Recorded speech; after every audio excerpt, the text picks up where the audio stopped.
Hi, this is Tammy Leisher, host of Embracing Change, Talking Through Trauma.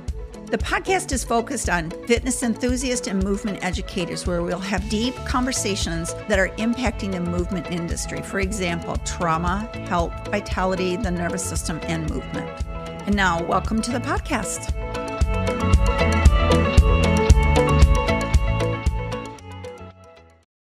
Good afternoon, and welcome to Embracing Change, Talking Through Trauma. And today my guest is Ann Bishop. And I have been working with Ann in many different capacities for the past 4 years, and she is my mentor, my coach, among other things. And so I'm honored and privileged to have her with me today. But she is first and foremost a wife and a mother. She owned a studio and she let it go in 22. Did I get that right? Yeah, 2022. 2022. And she's also is the creator of Body Brain Connect. She's co-owner with Chantel Lopez and with Embodied Business Institute. Welcome, Ann. Thank you, Tammy. Thank you for having me here, and welcome audience to who's listening. Thank you. So what I'd like to start with is, I know at one point you had significant amount of pain, and we talked a little bit about pain in our pre-conversations before, but can you tell me a little bit about like your pain and kind of behaviors you had with your pain, and maybe just kind of open the door there for us? Ooh, yeah. I have to admit, this is something that I didn't talk a lot about before. I kept quiet around it. I think it was something that I probably, to be honest, probably had a little shame around because, who was I to be a Pilates instructor if I had pain, right? I think I had a lot of discomfort around that, but over the last about 3 years, I've been talking about it more publicly. Now, to be very clear, I would share it with my clients, but I wouldn't necessarily share it as much with my peers and colleagues. Yeah. And so, or talk about it as openly. So I appreciate you asking me these questions, and I just want to honor anyone else who's feeling that way, just to normalize that. Yes. Did you feel like you had avoidance behaviors with that as well? Like if you talked about it with your clients, but you didn't talk about it publicly, did you feel like you were avoiding something or just avoidance behavior? I'm just picking at a piece of it. That's all I'm doing. Yes. And I don't want to ignore your question about the beginning or how it happened, but I would say I've had persistent pain. It's come on and off in my life, but it absolutely started when I was about 21, when I had a knee injury, which essentially was just like, oh, your patella isn't tracking properly, which happened back. And I was about to it was the summer before I was going to go to change schools from UC Davis to UC Irvine. If those of you who don't know the University of California, Irvine, they're one of the only, University of California schools that have quite a good dance program. And so that was something. I was studying biology at the time. I really loved biology, but I also really loved dance. I really loved both things. And so, and what I've learned actually through persistent pain experiences, is a lot of people who do have more of a persistent pain onset, it does tend to happen at this crux between like adulthood and childhood. There is some correlation, it seems like, where people can have an incident that happens. And so I think for me, it's like, I tried really hard to get something, and I pushed myself like in a pretty positive way to embrace dance.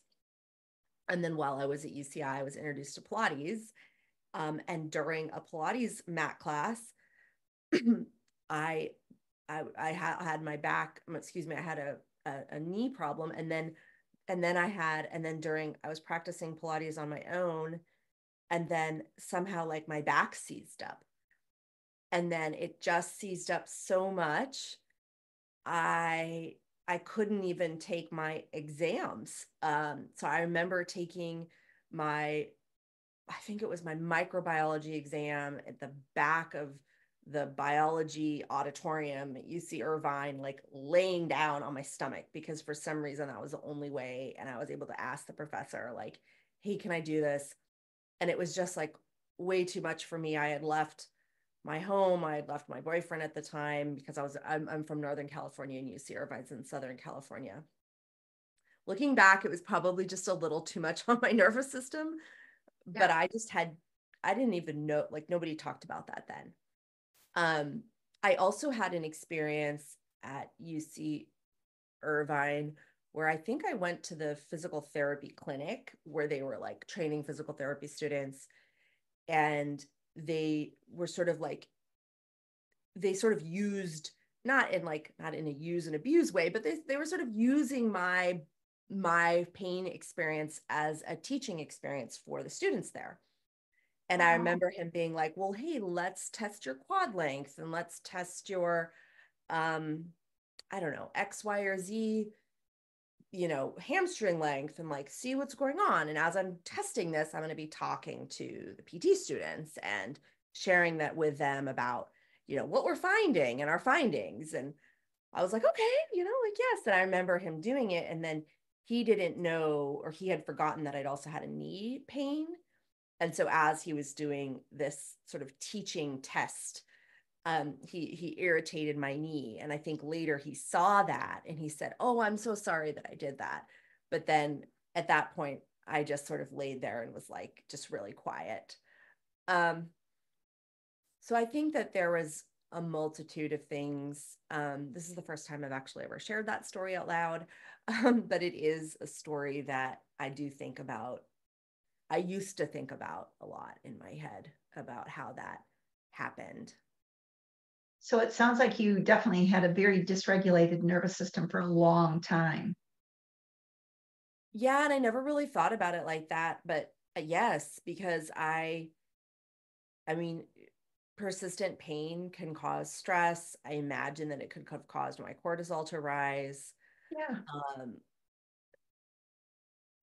I don't have like blood work to prove that. So it's just my own thoughts of what I know now about what a dysregulated nervous system would look like. But I'm also someone who, it's like, okay, I got a bunch of lemons. How do I make lemonade out of this? And so it was through that experience that led me to Pilates, that led me to open a studio, that led me to owning a studio for 20 years, becoming an entrepreneur. It was my Pilates studio that I leveraged and wrote my letter to get into Harvard from, and my clients, wrote letters to help me get, like, I mean, who would have thought, right? that So I've always tried to, how can I turn this experience of discomfort into a positive experience? Um, but kind of that can be exhausting after a while. Well, To try to yeah, constantly spin yeah, it, like, but it also shows that like you're finding the like even in spite of your pain or all the other things that you're doing, you still were attempting to find resiliency for yourself hmm. on the other side. Maybe, I mean, when we push ourselves, I mean, believe me, Anne, I'm right there in the same category as pushing myself. I understand because I've done a lot in this short amount of time. But I did, yeah, I did too. But I think that and then you also didn't I know you've studied persistent pain because Yes. Yeah, and absolutely. you've created a curriculum around persistent pain. You've taught persistent pain to many other Pilates instructors. And it was through taking the course with you on persistent pain, it really opened my eyes as a Pilates studio owner to how many of my clients live in persistent pain every single day. And it also made me, like, it just made me aware of it, but it also made me have gratitude for my own body, because I've had intermittent pieces of pain, but not like some of my clients who barely able to move without pain every single day. And so I have so much compassion and empathy for people, to try to help them with their movement and their breath, and to just not never like never minimizing their pain. But I think for me, the key was along when I did the persistent pain course with you, is the nervous system and how intertwined it all is, and how I think that, you know, did you find that in the beginning, when you started practicing the nervous system work, that you had to experience it yourself first? Oh, absolutely. Yes. And I mean, I was so grateful to have the leadership of Chantel Lopez, who introduced me to this work. It's funny, it's very much like Pilates. I sort of stumbled into Pilates in 2000, and 2000 essentially is when I first started really working in the field of Pilates, and experiencing it for myself. And then with the nervous system work, like it came to me. I'm very grateful. I didn't really seek it out. I didn't see that I was not curious about it in a way that I knew that it was going to be the thing, um, that that was another great piece of the puzzle to support in health and wellness. So I'm very grateful for my experience of being And I shown. think too that when you look at the pieces of the nervous system, and there's so many people that are like rallying around and doing so much around the nervous system, and they're doing things so much around pain right now. And I find that, just being open and understanding the science behind the nervous system, and I know that's something you've liked as well, is the science pieces of it, and how, um, it our nervous system just drives everything in our body, so to speak. And when you're in pain, our whole body's out of whack, so to speak. So from breathing to our movement to, are we holding stress in our body, and those kind of things. And I think that, um, I, like you, stumbled onto nervous system work, not even realizing that I needed it too. And it has been life changing for me. And I Yeah. continue. and and it's been life changing for me to create change for myself, behavior change for myself. How has it created behavior change for you, Anne? It's absolutely created behavior change for me. So one of the things that I've learned about chronic pain, is chronic pain can lead you to becoming to avoidant behaviors, where you choose to not take a hike with your friends, or you choose to stay home, or you choose to drive instead of walk, or you make a lot of micro decisions over many days. Well, chronic pain or persistent pain, and or it needs to be, there's different um, definitions, but one of the most briefest definitions is it's pain beyond 6 weeks. So I would say, like, if you're having pain beyond 6 weeks, like all those little micro decisions that you make to avoid your pain. And if you work with clients, just you can think about like all those little decisions that they make to avoid their pain. Because usually their pain has a meaning and a story behind it that goes beyond just the physical manifestation of the pain. That those add up over time, and that they start to color your experience of life. So prior to the nervous system work, I would use my love of studying, my love of science, my love of building businesses I would kind of throw myself into that experience to distract myself from pain. And in addition, I became a Pilates instructor because how great that I can move, that I can find movements within the Pilates realm that allowed me to be strong, to get that exercise high, and not bring myself into a place of pain. And so that was really lovely.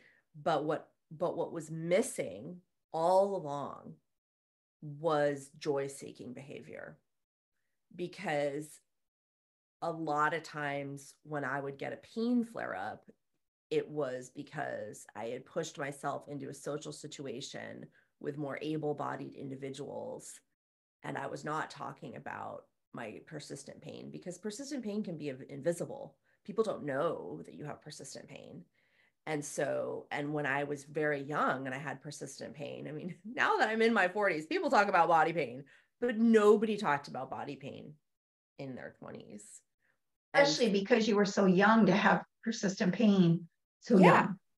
Yeah. So I just didn't, I was like, well, I'm just going to, mum's the word. Everybody knows I'm a Pilates instructor and I'm strong. So, I'll make small micro decisions that I don't have to tell anybody about, but sometimes I still wanted to have fun. I still wanted to push myself, but something would happen where seeking joy at those moments actually felt unsafe. And that feeling of lack of safety, I think, would then trigger more persistent pain. And so, the funny thing I intellectually understood chronic pain. I had taken courses with the explain pain models back in 2014. I flew to Dallas. I became trained through a company that teaches about pain.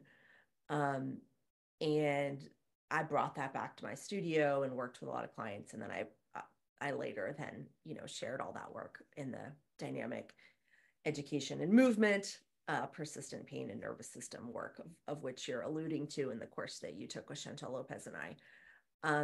But I think the behaviors that what the nervous system work allowed me to see that the persistent pain model did not speak to, because that's another body of work of science, is that the nervous system model said, hey, joy-seeking behavior is something that in my opinion will help you build resiliency.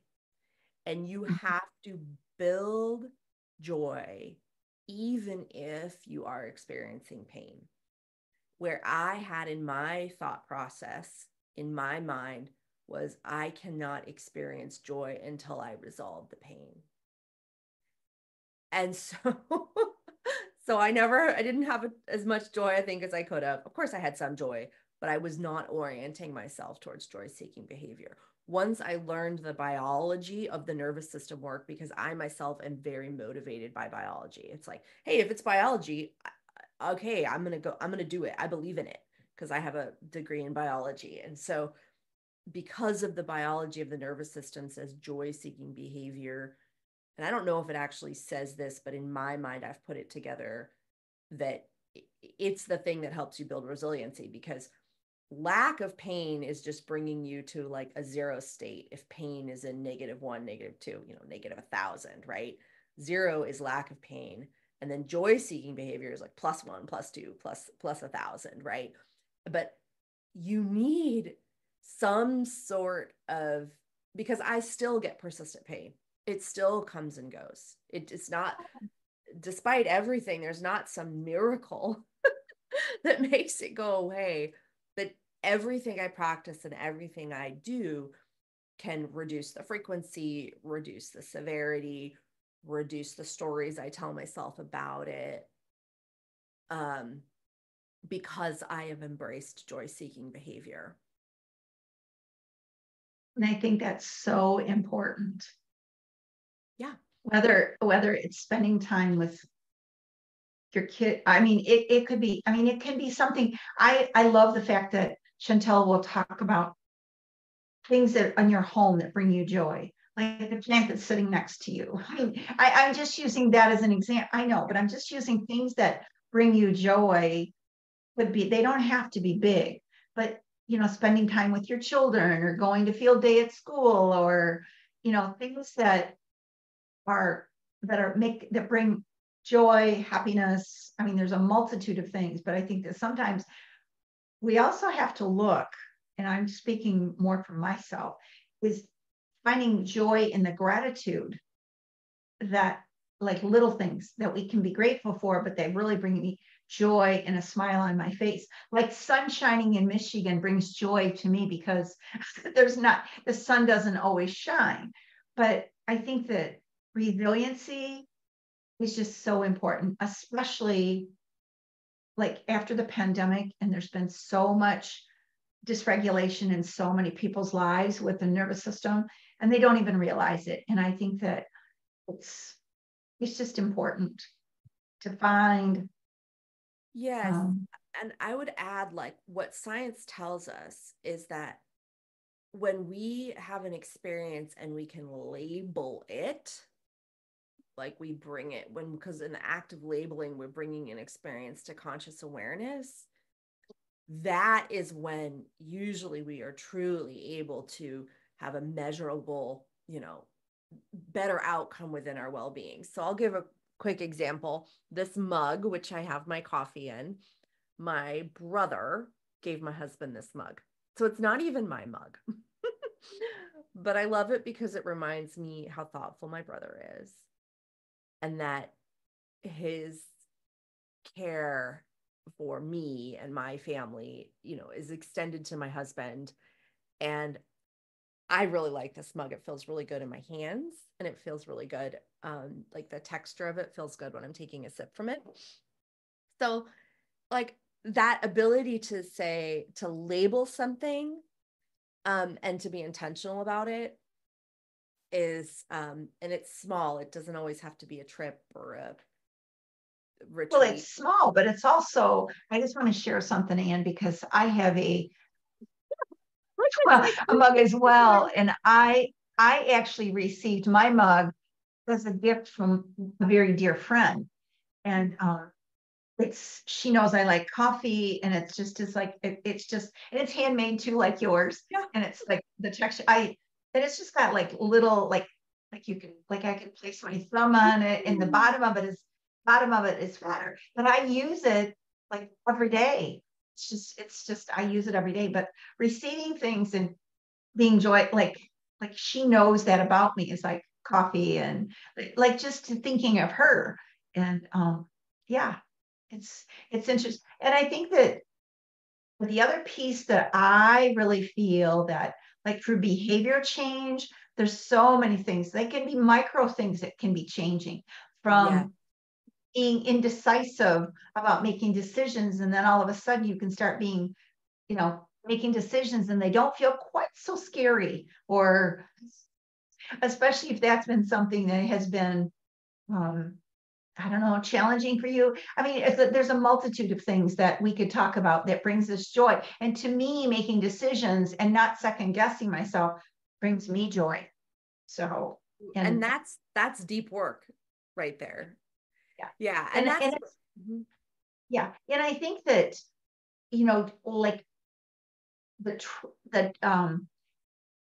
the nervous system work for me has been, I said it was life altering or life changing, because I feel that I learned, and I dug deep into the work, and I still practice every day. I practice nervous system regulation work with myself in some form or fashion, probably multiple times during the day. But when you can feel yourself changing on your own, like on your level, like you have, and it's like saying, do I backslide time to time? Sure, I do. But, that's where we learn about our nervous system and how we can vacillate between, being, calm, or having something happen and our nervous system starts to get a little heightened. And, it's like making decisions, something that's going to trigger you or not trigger you, or maybe you find glimmers in your day, as Deb Dana says, and you find things that sustain you and keep you joyful for longer periods of time. So, yeah. Mm. And one thing that I think that's interesting, and I know that you and Chantal have taught me, is like the nervous system, my nervous system in relation to my business, and how it, like, how it's, how my nervous system directly impacts decisions that are based for my business, for myself, and for people around me. And I think that, when you can look at how we regulate and the decisions that we make around a business, um, maybe something that would have, I don't want to use words, maybe something that I would have felt vulnerable about before, in making decisions around my business has been really, that's been huge for me. And I know that you and Chantel are, it's a big piece of your marketing is the nervous system in business. Absolutely. I think, as someone who's been an entrepreneur since I was 23 years old, and, just because you maybe haven't run your own business, you may have a sense of like maybe you are entrepreneurial, like within the context of which you work, which would be like resourceful and, making change and um driving revenue, right? And things like that. But and want desiring to build things. So those are some qualities I think of as being entrepreneurial. But the thing about like when you are building a business, you definitely want that entrepreneurial aspect um, to be acknowledged, and to also know that your nervous system is a huge part of it. So like being an entrepreneur sometimes requires you taking a lot of risk. And I have been someone in my life who has engaged in risky behavior sometimes in other ways too. Like there's a bit of like risk a little bit that I like. And Chantel likes to ride her motorcycle. Like, some people would, say that's risky, right? Like there's something about us, if you're an entrepreneur, where you have a higher risk tolerance, right, than maybe the standard fare of people, right? And so that is your superpower, but sometimes it can take a toll on your nervous system. And so what we want to do is just be aware of it. Like one of the things that I love the most that I was reading recently in some research is this concept that some of the very best day traders on so we're talking about I don't know if they were day traders, but they were traders on the stock exchange. And the people who made the most money on the stock exchange didn't go to the best Ivy League school, didn't work at the biggest firms yet. They probably will soon if they're making the most money on the stock exchange. But they had some of the best ability to sense their heartbeat, right? Because our body can many times, and our nervous system can see behaviors and can see trends and can see patterns like those was in something like the stock market faster than our conscious brain can comprehend them. And so this idea that a big part of nervous system regulation is really coming back. One of the ways we measure nervous system regulation is heartbeat variability, right? So this ability to have a heartbeat that is variable, because a variable heartbeat is actually more healthy than an unvariable heartbeat. So we want a heartbeat that speeds up, that slows down. We don't want one that's just steady all the time. You can kind of think of it in exercise, like you want to feel like you can go for a run and then stop. You don't just want to feel like you're always walking the same, um, you know, uh, speed all the time, right? You want this ability. And it's the same with the nervous system. You want a nervous system that can rev up and then that can slow down instead of staying at that low, constant, higher rev, which I think is what a lot of people say that our modern society does to us. It's like we don't really have a moment to truly regulate, to co regulate with others, to sit around a fire every night and relax, right? Like, and to feel cozy.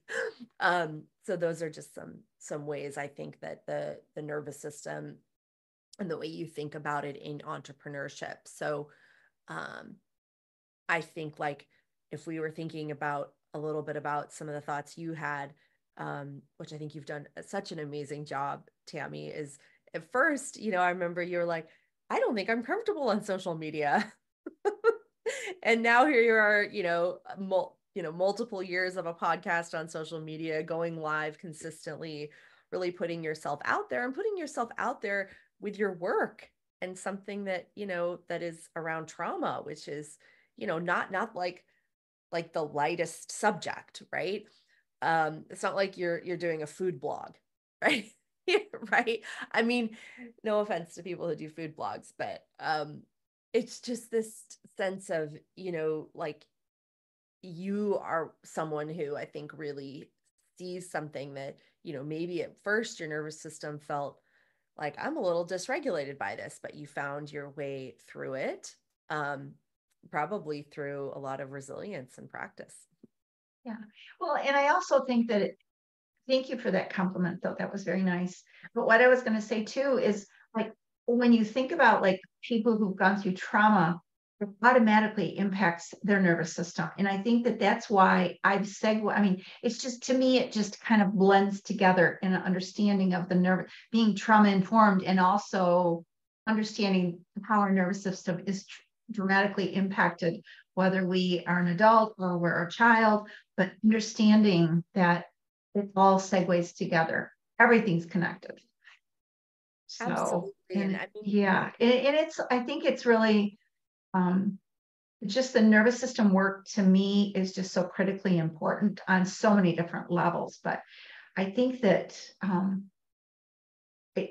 the concept behind where you're coming from and where I'm coming from is, it's the real deal. It's not, I'm going to use the word, it's just, it's important to have a little bit of understanding of the science behind the nervous system, just like I want people to have an understanding of the science behind trauma, but not to go so deep. I mean, it's not to dig a dig deep hole. It's understanding that trauma does impact us on so many different levels. So, but, I just love what you said there. Because I think a lot of people are motivated by understanding a little bit of the science. It doesn't have to be a lot, but like, I'm the type of person, if I can't see any science underneath it, I'm like, why do I want to invest my time into something that has no biological reality? Yeah. And I think too, there's a lot of like, there's lots of studies that are out there that, we need more than just talk therapy. And through the nervous system is one gateway with movement that can be help process the trauma. So, and it's not about, for me personally, it's not about me necessarily knowing what their traumas is, but it's staying in scope of practice, but using movement as the modality to help them feel better in their bodies. So, So, and how can our listeners find you? Ooh, thank you. Well, you can find me you can find me through an email at ann@theembodiedbusinessinstitute.com. That's theembodiedbusinessinstitute.com, and it's Ann and E.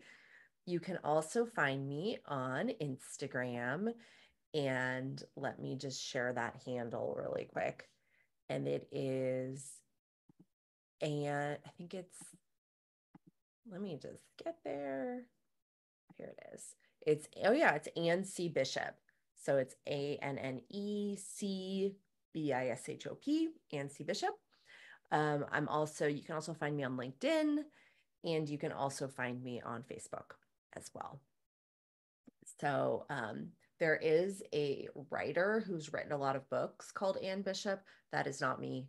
Many people who search for me find this writer. There is another Ann Bishop on there.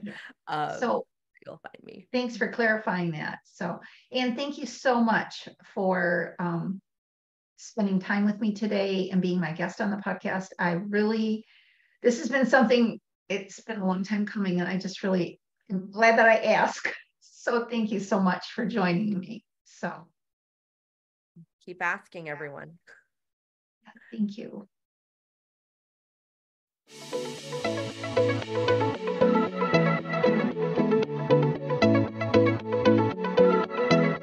Thank you for listening to today's podcast. It's my lifelong mission to educate and bring awareness to the fitness industry around trauma-informed movement. If you have any questions or subject that you would like to hear addressed, reach out to me at my website at www.studiotpilates.com. Hit that subscribe button so the next time we release our latest episode, you're going to be notified. You can also reach out to me on Facebook at Tammy Leischer. On Instagram, you can also reach out to me at Tammy Leischer, but also Studio T Pilates MI. Thank you for listening to today's episode, and we'll talk to you next time.